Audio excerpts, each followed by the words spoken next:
उत्तराखंड का, जहां उत्तराखंड सीएम पुष्कर सिंह धामी संबोधित कर रहे हैं जनता को। उस यात्रा की कड़ी में यह आज विशेष कार्यक्रम है जिसमें आज यहाँ पर लोकार्पण कार्यक्रम हो रहा है। आदरणीय योगी जी भी इसी आध्यात्मिक चेतना के धर्म ध्वजा को लेकर चलने वाले इस ध्वजा के वाहक हैं, जिसको हमारी सनातन संस्कृति लगातार से कहती रहती है कि न नई है ना पुरानी है, जो हमेशा चलने वाली है। उस संस्कृति को चलाने का काम आपके नेतृत्व में लगातार हो रहा है।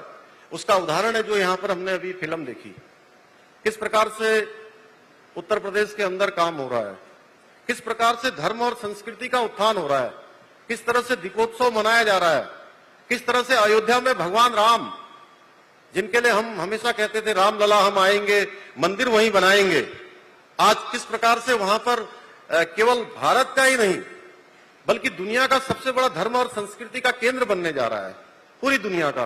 किस तरह से बनारस के अंदर हो रहा है। आगे के एजेंडे में महाराज जी ने किस तरह से मथुरा और अन्य स्थानों को रखा हुआ है। इसी प्रकार से हमारे यहाँ पर केदारनाथ जी में किस प्रकार से 2013 में जब आपदा आई थी, उस आपदा के बाद पूरा का पूरा परिसर क्षतिग्रस्त हो गया था। आदि गुरु शंकराचार्य जी की जो प्रतिमा है पूरी तरह से खराब हो गई थी। उस सब के पुनर्निर्माण का काम एक चरण का पूरा हो गया है, दूसरे चरण का लगभग पूरा होने के कगार पर है, तीसरे चरण का काम भी वहां चल रहा है। साथ में भगवान बद्रीनाथ जी का जो परिसर है, उस परिसर में भी नया काम, उसके भी पुनर्निर्माण का काम यहां पर शुरू हो गया है। मैं आप सबके सामने, मुझे कहने में अच्छा लग रहा है कि आज जिस प्रकार से उत्तर प्रदेश का विकास हुआ है, माननीय मोदी जी के मार्गदर्शन में, आदरणीय योगी जी के नेतृत्व में उत्तर प्रदेश आगे बढ़ा है और उत्तम प्रदेश बना है। चाहे वहां पर आज कानून व्यवस्था हो, चाहे विकास की बात हो, चाहे हम जिस प्रकार से भी देखें, हर तरीके से आगे बढ़ा है। उसी प्रकार से साथ साथ में उत्तराखंड भी, चाहे आज हम सड़कों की बात करें, सड़कों के क्षेत्र में मैं अभी गंगोत्री के कपाट खुलने के अवसर पर गंगोत्री गया हुआ था, तो वहां पर जितने भी श्रद्धालु आए थे, सारे के सारे श्रद्धालु लगभग कोशिश कर रहे थे कि वो मिल पाते, लेकिन सबसे में मिल नहीं पाया। जितने लोग भी मिले, सभी लोग जो है अच्छी सड़कों के लिए भी धन्यवाद कर रहे थे।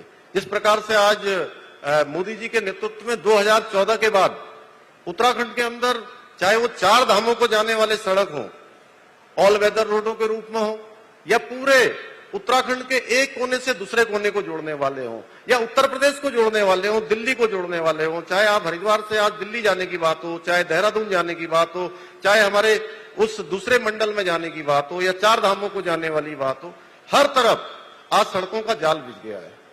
भारतमाला प्रोजेक्ट में पूरे उत्तराखंड के कोनों को बिल्कुल बॉर्डरों तक, और आने वाले समय में आदरणीय नितिन जी कह रहे थे अभी कि आने वाले समय में हम कैलाश मानसरोवर तक की यात्रा हम सड़क के मार्ग से कर पाएंगे। बहुत तेजी से ये सारे काम हो रहे हैं आज हवाई सेवा के क्षेत्र में भी।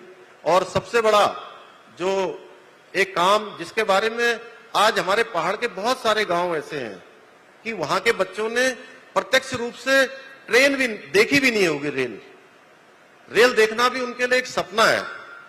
और हमारे यहाँ पर 125 किलोमीटर की जो कर्णप्रयाग ऋषिकेश रेल यात्रा है, वो यात्रा हमारे यहाँ 2023 में या 24 के प्रारंभ में हम सब लोग जो है रेल से जाएंगे। हमारे यहाँ आने वाले यात्री, हमारे यहाँ आने वाले श्रद्धालु सारे के सारे 4 धाम हो या हमारे अन्य स्थानों पर जाने के लिए उन स्थानों पर जो है रेल की यात्रा कर पाएंगे।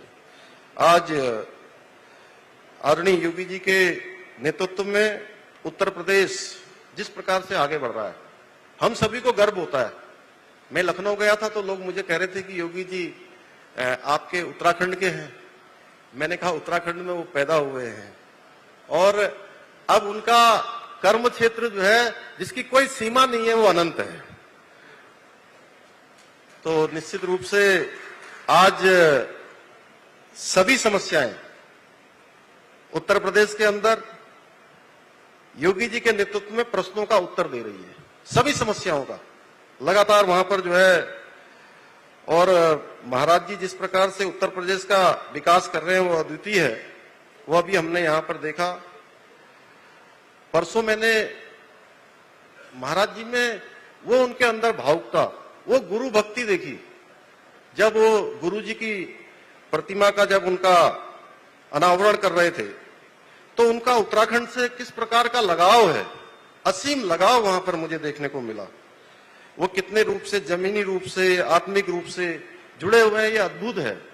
और मैं सच बताऊं, एक घटना मैंने अभी महाराज जी को भी बताया, आदरणीय भाई साहब निशंक जी भी यहाँ बैठे हुए हैं। तो मैं 2006 में, मेरा जन्म स्थल कनाली छिना में है, पिथौरागढ़ जिले में, सुदूर बिल्कुल नेपाल बॉर्डर है। तो वहां मैं चुनाव लड़ने की तैयारी कर रहा था। तो 1 महीने तक मैं उस क्षेत्र में लगातार भ्रमण किया। तो उसके बाद मैं एक दिन नीचे आ रहा था, वहां से उतर के जब मैं हल्द्वानी की तरफ आने लगा गाड़ी से, तो मैंने वहां के पेड़ पौधों को देखा, वहां के पर्वतों को देखा। तो मुझे मन में वहां एक शब्द है, बोलते हैं निसास लगना, यानी कि उसको बोलते हैं उदास लगना महाराज जी। तो मुझे उदास लग रहा था कि मैं कहाँ जा रहा हूं, और आप 3 दिन से यहाँ आए हैं और आज आप चले जाएंगे हमारे बीच में से। बहुत दूर नहीं है, हम लोग जब भी आपसे मिलना चाहते हैं मिल लेते हैं, कार्यक्रमों में भी मिलते हैं, टेलीविजन के माध्यम से भी मिलते हैं, लेकिन आपके जाने का जो अनुभव हो रहा है वो निसास जैसा, उदास जैसा लग रहा है। और एक मेरे युवा प्रशंसक ने मुझे बड़ी मजेदार बात बताई। उन्होंने कहा कि आदित्य के प्रकाश में ही पुष्कर में कमल खिलता है।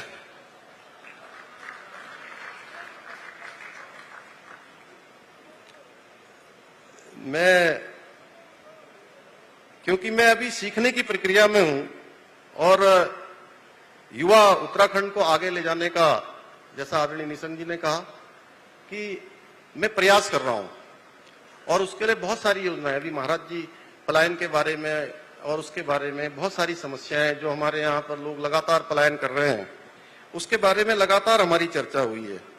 मैं आप सभी संतों के समक्ष यह विश्वास दिलाता हूं कि माननीय प्रधानमंत्री जी के नेतृत्व में, उत्तर प्रदेश में आदरणीय योगी जी के नेतृत्व में, और उत्तराखंड ये पुनः जो भारत को विश्व गुरु बनाने का हमारा प्रयास है, ये स्वप्न है, हम सब लोग मिलकर पूरा करेंगे। ये जो हमारी यात्रा है, ये हमारी यात्रा किसी की यात्रा नहीं है, किसी एक व्यक्ति की यात्रा नहीं है, ये किसी की निजी यात्रा नहीं है। इस यात्रा को हम सब और पूज्य संत गणों के आशीर्वाद से, हमारे सभी महान विभूतियों के आशीर्वाद से हम इसको गंतव्य तक पहुंचाएंगे। मैं एक बार पुनः आदरणीय योगी जी का अपने हृदय की गहराइयों से उनके आगमन पर यहाँ पर स्वागत एवं अभिनंदन करते हुए, और उत्तर प्रदेश के सभी अधिकारीगण जो इस कार्यक्रम में आए हैं, मैं उनका भी अपनी तरफ से बहुत धन्यवाद करते हुए कि उन्होंने, और हमारे मंत्रीगण, आए हुए सभी अतिथिगण जिनका मैं यहाँ से संबोधन नहीं कर पाया, उन सभी का एक बार स्वागत एवं अभिनंदन करते हुए अपनी बात को समाप्त करता हूँ। बहुत बहुत धन्यवाद। बहुत बहुत धन्यवाद माननीय मुख्यमंत्री उत्तराखंड। मित्रों, पिछले 3 दिनों पूरे देश और पूरी दुनिया ने जो दृश्य देखे, धामी जी ने बहुत विस्तार से उसके बारे में चर्चा की, और मुझे संस्कृत के एक श्लोक से वो बात पूरी समझ में आ जाती है कि जननी जन्मभूमिश्च स्वर्गादपि गरीयसी। तो अब जबकि आदरणीय योगी आदित्यनाथ जी की ये जो ऐतिहासिक यात्रा है अपने उत्तरार्ध में है, मैं उनको उनके उद्बोधन के लिए